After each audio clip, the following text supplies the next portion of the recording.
Magandang araw po. Pag-asa Weather Update.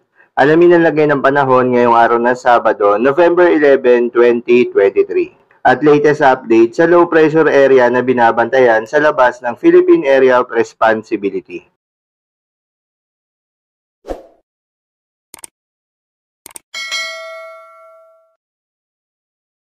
Magandang umaga po sa ating lahat. Narito ang ating weather update.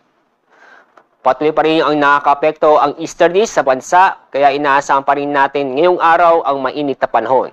Samantala, yung pong low pressure area na sa labas po ng Philippine Area of Responsibility, nasa layong 2,330 kilometers silangan ng Mindanao. Malayo po itong low pressure area, kaya po wala pong direktang epekto sa ating panahon ngayong araw.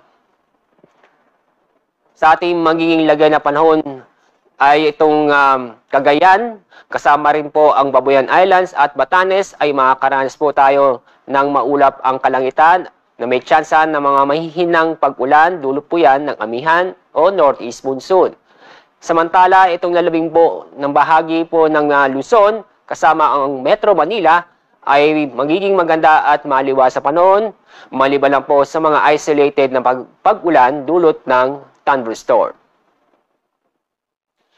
Fair weather po tayo sa Kabisayaan at sa Mindanao, kung saan ay makakaranas po tayo ng bahagyang maulap hanggang sa maulap ang kalangitan. Maliban lang po sa mga biglaang buhos ng ulan dahil pa rin sa mga localized thunderstorm. Wala tayong gale warning ngayong araw, kaya safe pa rin pong pumalaot na ating mga kababayan sa buong kapuluan. Konting pag-iingat lang po dahil sa mga thunderstorm.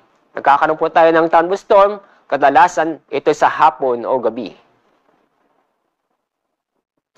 Sa weather outlook, bukas hanggang Lunes next week, magpapatuloy na maganda ang panahon, kung saan ay makakaranas pa rin tayo ng bahagyang maulap hanggang sa maulap ang kalangitan, maliban na po sa mga isolated na pag-ulan.